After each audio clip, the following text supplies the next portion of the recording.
এই যে অধিকাংশর কথা বলতে গিয়ে যে সংখ্যাগরিষ্ঠতার মূল্যায়ন কি, আল্লাহ রাব্বুল আলামিন বলছেন কলিলুম ইবাদিয়া মিনাশ শাকুর, আল্লাহর মুমিন বান্দা, আল্লাহর শুকরগুজার বান্দা, আল্লাহর ইবাদতকারী বান্দা হবে গুটি কয়েক। তাহলে আল্লাহ কি মিথ্যা বলছেন? নাউযু বিল্লাহি মিন যালিক। আল্লাহ সত্যবাদী, আল্লাহ সত্য বলেন, আল্লাহ হচ্ছেন স্রষ্টা, আল্লাহ ন্যায়পরায়ণতা। তাহলে আল্লাহর শুকরগুজার বান্দা অল্প, এই কোরআন কারীমের এই আয়াত দ্বারা প্রমাণিত হলো। তাহলে এখন সমাজে দেখেন, এই মসজিদ থেকে শুরু করি, এই মসজিদে যদি 20 জন নামাজি হয়, তাহলে পাশের বেদাতি মসজিদে 200 মুসল্লি পড়ে আছে। তাহলে এখন বলবেন ওরা হক আছে, কেমন পরিসংখ্যা দিয়ে মনে হচ্ছে ওরা হক আছে, আর আপনারা মনে করছেন যে আমরা বাতিল অবস্থায় আছি। এটা মনে হচ্ছে না? এটা মনে হচ্ছে। তো আল্লাহর নবী সাল্লাল্লাহু আলাইহি সাল্লাম বলছেন, সংখ্যাগরিষ্ঠ আরেকটা হাদিস বলি, আল্লাহর নবী বলছেন আমার উম্মত 73 দলে বিভক্ত হবে। জান্নাত প্রাপ্ত কয়টা বলেন এখন? না 72টা। 72টাকে আল্লাহর নবী ফেরকা বললেন, 72টাকে জাহান্নামী বললেন, আর একটা বললেন স্পষ্ট বিবরণ। তাহলে জান্নাতি অল্প না বেশি? আমার উম্মত বলতে এখানে মুসলমানদেরকেই বোঝানো হয়েছে, মুসলমানদেরকেই বোঝানো হয়েছে। আমার উম্মত যারা ইসলাম গ্রহণ করেনি হচ্ছে এরা হচ্ছে উম্মত দাওয়া, এরা হচ্ছে দাওয়ার হক রাখে। ওরা এখন উম্মত মানে কবুলকারী উম্মত হয়নি, এখন ওরা দাওয়াতপ্রাপ্ত উম্মত। কিন্তু আল্লাহ নবী বলছে আমার উম্মত যারা মুহাম্মদ সাল্লাল্লাহু আলাইহি ওয়াসাল্লামকে স্বীকৃতি প্রদান করেছেন, তারা মুহাম্মদ সাল্লাল্লাহু আলাইহি ওয়াসাল্লামের উম্মত। তারা হবে 73 দলে বিভক্ত, আর একটি দল যাবে জান্নাতে। এই কথা বলছেন যখন আল্লাহর নবীর সাহাবীগণ বলছেন যে আল্লাহ রাসূল তারা কারা, তখন আল্লাহ বলছে মা আনা আলাইহি ওয়া সাহাবী, আমি এবং আমার সাহাবীগণ যার উপরে প্রতিষ্ঠিত, যে আদর্শের উপর রয়েছি, সেই আদর্শের ধারণ যারা করলো তারা হচ্ছে জান্নাতি। তাহলে 73টা চলে গেল, এখানেও সংখ্যা ফেল হয়ে গেল। আর সংখ্যাগরিষ্ঠতা দেখে গুলগুলা হয়ে ওই দিকে যাবেন আর হাসবেন মুসুদ করে, আর নাচানাচি করবেন যে এইটাই মনে হয় হক, শত শত লোক, কোটি কোটি মানুষ, এটাই মনে হয় হক, এখানে আমাকে থাকতে হবে। সংখ্যাগরিষ্ঠতার দিকে সবসময়ের জন্য ভিড়াইয়েন না। জি হ্যাঁ, সংখ্যাগরিষ্ঠতাও হক হয়, সেটা যদি কোরআন এবং সুন্নাহ অনুযায়ী হয়, সেটা হবে সংখ্যাগরিষ্ঠতার সফলতা। এটা হবে সংখ্যাগরিষ্ঠতার সফলতা। সেটা আল্লাহর ওহীর বিধানের মাধ্যমে যদি তারা সংখ্যাগরিষ্ঠতা বাড়তেই থাকে, আলহামদুলিল্লাহ, আহলান সাহলান। আর যদি না হয় তাহলে ওইখানে যাইয়েন না। কোরআন হাদিস কষ্টি পাথর হচ্ছে কোরআন হাদিস যাচাই করে দেখবেন, যদি ওই সংখ্যাগরিষ্ঠতা কোরআন সুন্নাহর বদলে থাকে তাহলে ওখানে ভিড়তে হবে, আর যদি না থাকে তাহলে ওখানে ভিড়ে যাবে না। এই যে মাহফিলগুলো হচ্ছে, একদিনে মনে হয় চিরিবন্দর থানাতে অন্তত 100 মাহফিল হচ্ছে। তা কম বললাম নাকি আল্লাহই জানে। মানে একদিনে এই চিরিবন্দর থানাটাই 80 থেকে 100 জায়গায় মাহফিল হচ্ছে একদিনেই। এখানে মাহফিল, ওখানে মাহফিল, ওখানে গ্রামে গ্রামে গ্রামে গ্রামে মাহফিল হচ্ছে না? এই মাহফিলগুলোতে এই 100 মাহফিলের মধ্যে একটা মাহফিল দেখবেন আপনি সেটা কোরআন সুন্নাহর কথা হয়, 99টাতেই দেখবেন তাফসির হচ্ছে। ওই যে গত জুমায় বলেছি, তাফসির হচ্ছে কার? জেলখানার। তাফসির হচ্ছে হাসিনার, তাফসির হচ্ছে খালেদার, তাফসির হচ্ছে এরশাদের, তাফসির হচ্ছে জামাতের, তাফসির হচ্ছে কিসের জানেন? চলচ্চিত্র নায়িকার। তাফসির হচ্ছে কিসের জানেন? ওই বাংলা সিনেমার তাফসির হচ্ছে ভারতের সিনেমার কি কি যেন ভাষাগুলো, শব্দগুলো চয়ন করছে, এই ধরনের ভাষা চয়ন করে মাহফিল ঠেকে দিল 1.5 ঘন্টা নিয়ে টিয়ে 35 থেকে 40 থেকে 70 থেকে 80 হাজার পর্যন্ত বক্তা রয়েছে, পকেট গরম করে চলে গেল। তাফসির হচ্ছে, ওগুলো তাফসির হচ্ছে, কোরআন সুন্নাহর তাফসির হচ্ছে না।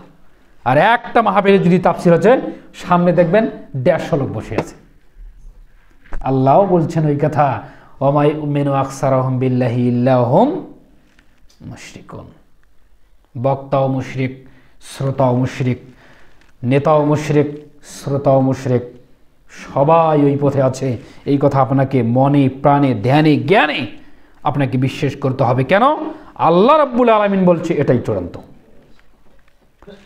তারপরে আল্লাহ রাসূল সাল্লাল্লাহু আলাইহি ওয়াসাল্লাম বলছেন, জামাতের পরিচয় দিতে গিয়ে, যে জামাতবদ্ধতার পরিচয় দিতে গিয়ে, হক বাতিলের লড়াইকে বুঝাতে গিয়ে আল্লাহ রাব্বুল আলামিনের পক্ষ থেকে যে কথা এসেছে সেটা মুহাম্মদ সাল্লাল্লাহু আলাইহি সাল্লাম বলছেন। কি বলছেন? আব্দুল্লাহ বিন উমর রাদিয়াল্লাহু তাআলা আনহু বলেন, আল্লাহর নবী সাল্লাল্লাহু আলাইহি ওয়াসাল্লাম বলছেন, আল জামাআতু মাওয়াফাকাল হক ওয়া ইন কুনতা ওয়াহদাকা, হক এর অনুগামী দলই হচ্ছে জামাত।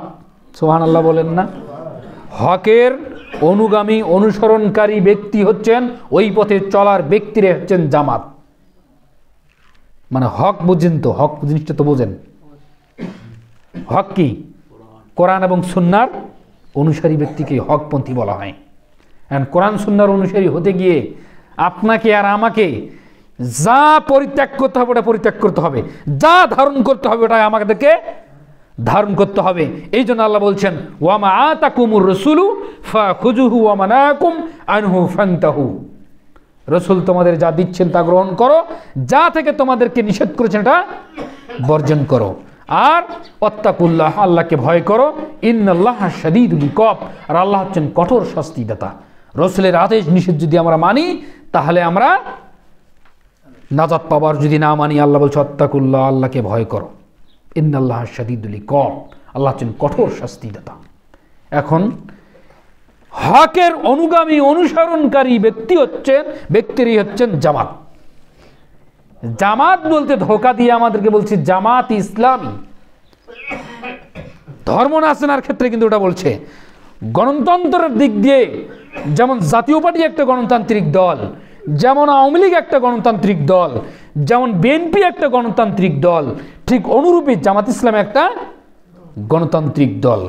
ওটা কিন্তু ইসলামিক দল নয়, এটা কিন্তু মাথার মধ্যে রাখবেন। ধোকায় পা দিয়ে যাবে না। ইসলামের নাম থাকলে ইসলাম তা নয়, কিন্তু মনে রাখবেন। কথা বুঝতে পারছেন তো? না পারেন নাই? না বুঝলে নামাজের পরে বসবেন, বুঝিয়ে দেব সুন্দরভাবে, সময় কম। হকের অনুগামী অনুসরণী দলই হচ্ছে জামাত।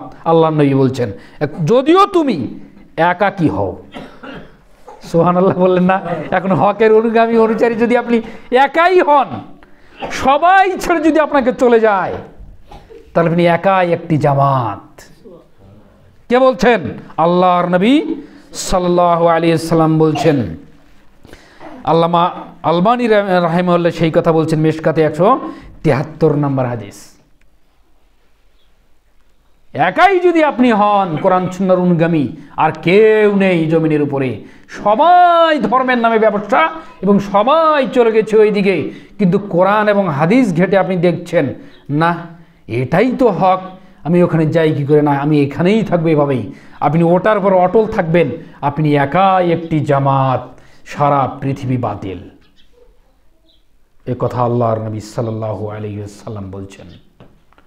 শেষ পর্যায়ে আল্লাহর নবী বলছেন, যদি গাছের শিকড় ধরে থাকতে হয় তাহলে তুমি ওই মতো অবস্থায় থেকে যাও, তাহলে তোমার জন্য জান্নাত বরাদ্দ। পারবেন তো? ইনশাআল্লাহ। মসজিদ থেকে যেতে যেতে যেতে যেতে যেতে যেতে যেতে যদি ইমামও চলে যায় বাতিল পন্থায়, একজন যদি থাকেন, একজনই এখানে থাকতে হবে, তবু ওই দিকে ফেরা যাবে না। বলে এত বড় কথা বললেন? জাহান্নাম বড় বিভীষিকাময় অবস্থা। জাহান্নাম হচ্ছেন অসাম্প্রদায়িক মানুষের জন্য। কথাটা ভালো করে মনে রাখবেন। জাহান্নাম হচ্ছে অসাম্প্রদায়িক মানুষের জন্য, মানে সর্ব প্রকারের লোককে ওখানে প্রবেশ করানো হবে। হিন্দু, বৌদ্ধ, খ্রিস্টান, শিয়া, যত প্রকার ফেরকা রয়েছে, ধর্মীয় অধর্মীয়, সবাইকে প্রবেশ করা হবে। আর জান্নাত হচ্ছে সাম্প্রদায়িক জায়গা, শুধুমাত্র মুমিনরা থাকবে। ওয়াইদ্দাত লিল মুত্তাকিন, জান্নাত তৈরি করা হয়েছে শুধু মুত্তাকিনের জন্য। ওয়াইদ্দাত লিল কাফিরিন, আর জাহান্নাম তৈরি করা হয়েছে অসাম্প্রদায়িক অস্বীকারী ব্যক্তির জন্য। এখন বলবেন আমি আল্লাহকে স্বীকার করি, আমি তো অমুসলিম নয়, কিন্তু আপনি যে মুখ ফিরিয়ে নিলেন, হয়তো এটা হয় আমরা বাপদা থেকে চলে আসি, আপনি তো অস্বীকার করেছেন, আল্লাহর নবীর হাদিসকে? আপনিও তো অস্বীকারী। তারা গোটা ইসলামকে অস্বীকার করছে, আর আপনি হাদিস অস্বীকার করেছেন, আপনি কোরআনের অমুক অমুক আয়াতকে অস্বীকার করেছেন। কি কোরআনে বর্ণিত যে কয়জন নারীকে বিবাহ করতে আল্লাহ বলেছেন এর বাইরে সবাইকে বিয়ে করা যায়। এখন বলছে না যে অমুক নারীকে বিবাহ করা যাবে না, ওটা ফুপু হয়, খালা হয়, কথা এইভাবে আসতেছে। সম্পর্কে ফুপু, কিন্তু রক্তের ফুপু তো নয়। এটা আমি এক্সাম্পল দিতে করে বলছিলাম। সম্পর্কের খালা, কিন্তু মায়ের বোন তো নয়। কথা বুঝেন? কিন্তু মায়ের বোন মাহারাম, কিন্তু যখন মায়ের চাচাতো বোন হবে তখন কিন্তু ওকে বিবাহ করা যায়। ওখানে তো কোরআনে ওর কথা উল্লেখ করেনি, আল্লাহ নবী তার কথা উল্লেখ করেনি। আপনি যদি বলেন হারাম, তাহলে কোরআন আয়াত কি করলেন? এখন আপনি অবাধ্য হয়ে গেলেন। এটা আমি এক্সাম্পল দিতে গিয়ে বুঝেছি, যদি ওই একটা বিষয়কেও লক্ষ্য করে কথা বুঝাতে গিয়ে বলতে হলো। তো অনুরূপভাবে আমলের ক্ষেত্রেই হোক, হালাল হারামের ক্ষেত্রেই হোক, বৈধ অবৈধের ক্ষেত্রেই হোক, যদি আপনি মুখ ফিরিয়ে নেন তাহলে আপনি অস্বীকার করছেন। ওয়াইদ্দাত লিল কাফিরিন, অস্বীকারীর জন্য জাহান্নাম। ওয়াইদ্দাত লিল মুত্তাকিন, আর মুত্তাকিনা হচ্ছে জান্নাতের জন্য, জান্নাতের জন্য হচ্ছে মুত্তাকিরা। তো আল্লাহর নবী বলছেন হকের অনুগামী দলই হচ্ছে জান্নাত। যদি তুমি একাই হও, তাহলে এই কথা বলতে, এই হাদিসের প্রেক্ষাপটে 20 শতাব্দীর হাদিস বিশারদ বলছেন শেখ বিন বাস রাহমাতুল্লাহি আলাইহি বলছেন, যখন তুমি ন্যায়ের পথে থাকবে তখন তুমি নিজেই হবে একটি জামাত। আমি বলছি কথাটা, কে বলছেন? শেখ বিন বাস ওই হাদিসের প্রেক্ষাপটে বলছেন। ওটাই ওই হাদিসের প্রেক্ষাপটে আলবানিও ওই কথা বলছেন। তারপরে বলছে সুতরাং জামাত তারাই যারা আল্লাহর কিতাব এবং রসুলের সুন্নাহকে আঁকড়ে ধরে। সুবহানাল্লাহ বললেন না? জামাত ওটাই যেটা আল্লাহর কিতাব এবং রসুলের সুন্নাহকে আঁকড়ে ধরে থাকে এবং পূর্বসরী নেককার সাহাবায়ে ইকরাম ও তাবেঈনদের কার্যধারা মেনে চলে। বলি সুবহানাল্লাহ। আল্লাহ রাব্বুল আলামিন যেন আমাদেরকে হকের অনুগামী, অনুসরণকারী ব্যক্তি হিসেবে কবুল করেন। সকলেই বলে আল্লাহুম্মা আমিন। হৃদয় উজাড় করে বলবেন, একাই যদি জমিন থেকে চলে যেতে হয় একাই চলে যাব, কারণ এটা ক্ষণস্থায়ী দুনিয়া, আর চিরস্থায়ী যেটা সেটা হচ্ছে কবর থেকে কিয়ামত। তার চেয়ে চিরস্থায়ী হচ্ছে জান্নাত, না হলে জাহান্নাম। জান্নাত জাহান্নাম ফয়সালা হওয়ার পর আপনি জানেন সেদিন দুই স্তরের মাঝখানে একটা প্রাণীকে রাখা হবে। এই প্রাণীটাকে জবাই করে দেওয়া হবে, একবারে জবাই করে দেওয়া, বলবে যারা জান্নাতি তারা চিরস্থায়ী জান্নাতি, যারা জাহান্নামী তারা চিরস্থায়ী জাহান্নামী। আর ফয়সালার আর নতুন করে এখান থেকে ওখানে নেওয়ার কোনো আর অপশন নেই। এর আগে আছে, ওই প্রাণী জব করার আগে আছে। কেন? আল্লাহ নবী শাফাত করতেই থাকবেন, বাঁচতেই থাকবেন কাবিরা গুনাহগার ব্যক্তি। পাপ কিন্তু ভিন্ন জিনিস, মনে রাখবেন। পাপ হচ্ছে অনাচার, আর কোরআন হাদিস অস্বীকারী বা মুখ ফিরিয়ে নেওয়া, এইটা কিন্তু অন্য ধরনের পাপ। এটা হচ্ছে আনুগত্যের খেলাপের অস্বীকারী পাপ। কথা বুঝছেন? এই ধরনের পাপিষ্ঠকে কিন্তু চিরস্থায়ী জাহান্নামী থাকতে হবে। আর যারা অনাচারের পাপ করেছে, অনাচারের পাপ বোঝেন তো, অশ্লীলতা, নারী কেলেঙ্কারি, অনেক ধরনের অনাচারের পাপ রয়েছে, এরা কিন্তু আল্লাহ নবীর সুপারিশে এক সময় জাহান্নাম থেকে মুক্তি পেয়ে তাকে জান্নাতের পানিতে ধুয়ে টুয়ে জান্নাতে আল্লাহ দাখিল করবেন। কিন্তু কোরআন হাদিস অস্বীকারী ব্যক্তিরা ওই কাজ হবে না। এইগুলো বুঝতে হবে, পাপের স্তরটা বুঝতে হবে। ওদের শাস্তি কিন্তু ওই সূচনা থেকে সোহকান লিমান গয়রি বাদা, এদেরকে পানি পান করানো হবে না, তো সূচনা থেকেই শুরু হয়ে গেল। ওদের কপালে কিন্তু ওই 7 শ্রেণীর যেমন ছায়াতলা, ওইরকম কিন্তু আর কিছু জুটবে না। এই জন্য বলছে পূর্বসরী নেককার সাহাবায়ে ইকরাম ও তাবেঈনদের কার্যধারা মেনে চলতে হবে। এই জন্য কে বলছেন? শেখ বিন বাস রাহমাতুল্লাহি এই কথা বলছেন যে হকের অনুগামী ব্যক্তি যদি একাই হয় এবং সবাই ছেড়ে চলে যায়, তবু তুমি হক। আল্লাহ রাব্বুল আলামিন যেন আমাদেরকে সেই হকের উপরে টিকে থাকার তৌফিক দান করেন। সকলে বলি আল্লাহুম্মা আমিন। আলহামদুলিল্লাহি ওয়াহদা ওয়াসসালাতু ওয়াসসালামু আলা মান লা নাবিয়্যা বাদা ইন্নাল্লাহা ওয়া মালাইকাতাহু ইউসাল্লুনা আলান নবী ইয়া আইয়ুহাল্লাযীনা আমানু সাল্লু আলাইহি ওয়া সাল্লিমু তাসলিমা আল্লাহুম্মা সাল্লি আলা মুহাম্মাদ ওয়া আলা আলি মুহাম্মাদ কামা সাল্লাইতা আলা ইব্রাহিম ওয়া আলা আলি ইব্রাহিম ইন্নাকা হামিদুম মাজিদ আল্লাহুম্মা বারিক আলা মুহাম্মাদ ওয়া আলা আলি মুহাম্মাদ কামা বারাকতা আলা ইব্রাহিম ওয়া আলা আলি ইব্রাহিম ইন্নাকা হামিদুম মাজিদ। গার্জিয়ান যারা আছে তাদের বিষয়ে কিছু কথা। আমিও গার্জিয়ান, আমিও চেষ্টা করছি আমার ছেলে মেয়েদেরকে মানুষ করার জন্য। মানুষ বলতে এখানে মানুষের ব্যাখ্যাটা আপনারা কীভাবে নিয়েছেন জানি না। ভাত তরকারি কচু যা হোক না খেয়েও কিন্তু মানুষ হয়, এটা এক ধরনের মানুষ। আর মানুষ করতে হবে বলতে প্রকৃত মানুষ, দিনদার মানুষ, বুঝদার মানুষ, অর্থাৎ কোরআন সুন্নাহর অদলে তৈরি করা মানুষ। মানুষ তো অনেক রয়েছে না, শুকুরের চরিত্র যাদের ভিতরে তারা কি অমানুষ? চরিত্রটা শুকুরের, কিন্তু আকৃতিটা কার? মানুষের। ছেলে সন্তান মেয়ে সন্তানদেরকে আমরা কিন্তু সেরকম এলেম কালাম জানি কি সবাই? তো ওয়ালাদুল সালেহুন তৈরি করার জন্য কি পদক্ষেপ আপনি আমি নিচ্ছি বলেন তো? আমি এখন পর্যন্ত কেউ আমাকে বলেছে কোনো কথা আমি জানি না। আজ আমার যেন মনে হলো যে আপনাদের এখানে একটা মক্তব চলে, একটা শিক্ষক আপনাদের মানে প্রতিপালন করেন শিক্ষককে। তা শিক্ষক যে আসে আর যায়, এখানে শিক্ষকের দোষ ধরতে পারবেন না। কেন পারবেন না আমি বলি। ওয়াল্লাহি আল্লাহর কসম, আমার কিন্তু এই বিষয়ে কারো কথা হয়নি, খালি একজন বলেছে যে আমাদের এখানে ছাত্র হাজির হচ্ছে না, এই জন্য কথাটা উত্তোলন করলাম।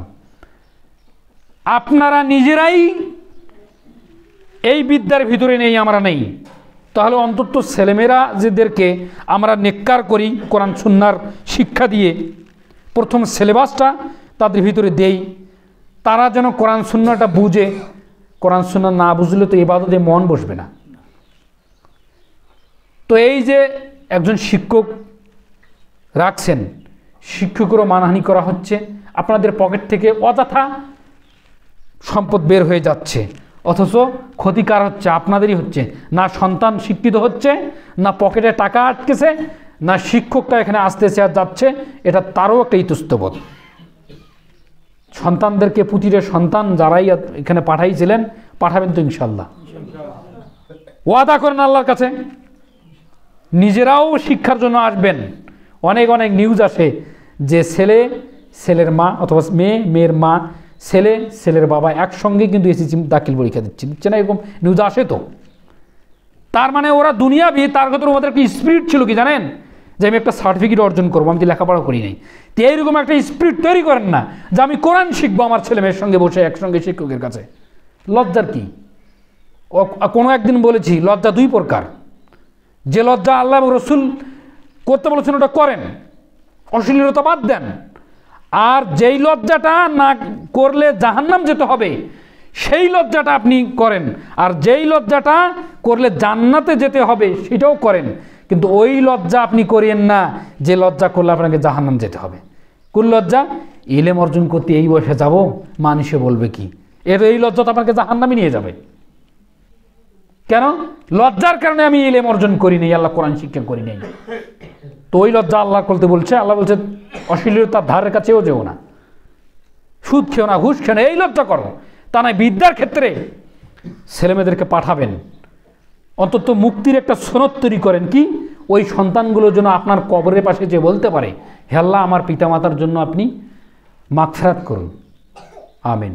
এই কথাটা বলতে পারে যেন সন্তানরা। এমন সন্তান তৈরি করেন, কোরআন তেলাওয়াত করবে যতক্ষণ, এর সাদাকা আপনি পেতেই থাকবেন। ওই সন্তান যতদিন পর্যন্ত মারা যাবে না। কেন? ও জীবিত যতদিন আছে ততদিন ও ওই মুখ দিয়ে কোরআন তেলাওয়াত করবে, নামাজ পড়বে না? পড়বে তো, কোরআন ধরে বসবে না? এর একটা অংশ আপনি পেতেই থাকবেন কবরে শুয়ে শুয়ে। ও ব্যাংকে 20 লাখ টাকা রেখেছেন, ওঠে মাসে মাসে পাচ্ছেন 10,000, ওটা মজা লাগে, ওটা যে সুদ। এই দিকে আসেন, হালাল সুদে আসেন, পরকালীন হালাল সুদে যেটা তৈরি করে যাবেন এটা পেতেই থাকবেন।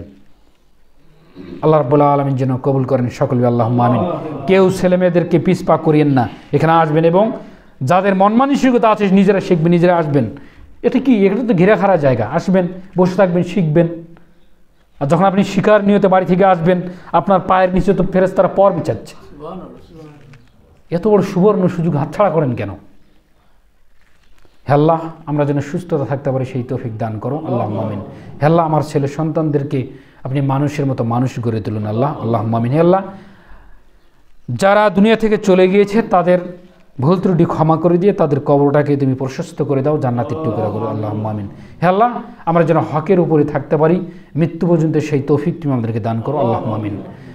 সুবহান রব্বিকা রব্বিল ইজ্জাতি আম্মা ইয়াসিফুন ওয়াসসালামুন আলাল মুরসালিন ওয়ালহামদুলিল্লাহি রব্বিল আলামিন সুবহানাকাল্লাহুম্মা ওয়া বিহামদিক আশহাদু আল্লা ইলাহা ইল্লা আনতা আস্তাগফিরুকা ওয়া আতুবু ইলাইক।